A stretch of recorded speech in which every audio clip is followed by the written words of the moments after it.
Right, there is less than a month to go until the World Cup kicks off in Qatar, and the country's treatment of the LGBTQ+ community is once again in the spotlight, as a human rights group releases a damning report alleging people are being detained and physically abused by security services.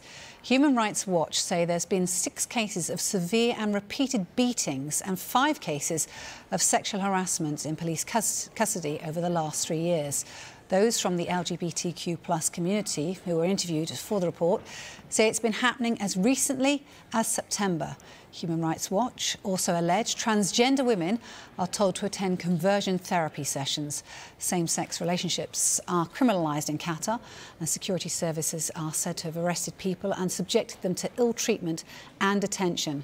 We've contacted FIFA for their response to this story. Rasha Yunus, an LGBTQ+ rights researcher at Human Rights Watch, said this: while Qatar prepares to host the World Cup, security forces are detaining and abusing LGBT people simply for who they are, apparently confident that the security force abuses will go unreported and unchecked. Qatari authorities need to end impunity for violence against LGBT people. The world is watching. The Qatari government should call an immediate halt to this abuse, and FIFA should punish the Qatari government to ensure long-term reform that protects LGBT people from discrimination and violence. A Qatari government official said this: the allegations contain information that is categorically and unequivocally false.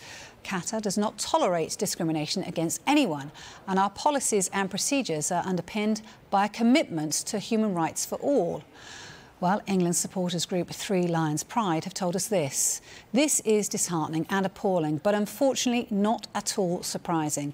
This reiterates our consistent highlighting that the PR line of this being a World Cup for all is not true for our LGBT+ family, and especially those in Qatar. We urge people to amplify the voices of those affected and join in supporting the No Pride Without All campaign at nopridewithoutall.com. Now, England kick off their World Cup campaign against Iran, but there are growing calls for them to be kicked out of the tournament. The chief executive of Shakhtar Donetsk says Iran should be banned and replaced by Ukraine. Sergei Palkin thinks Iran's backing of the Russian invasion, plus the use of Iranian drones and missiles in Ukraine, means they should be kicked out of the World Cup.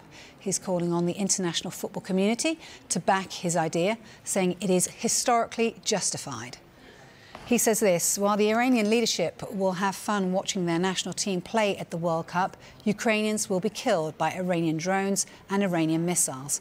Almost 250 such drones have already attacked peaceful cities of Ukraine.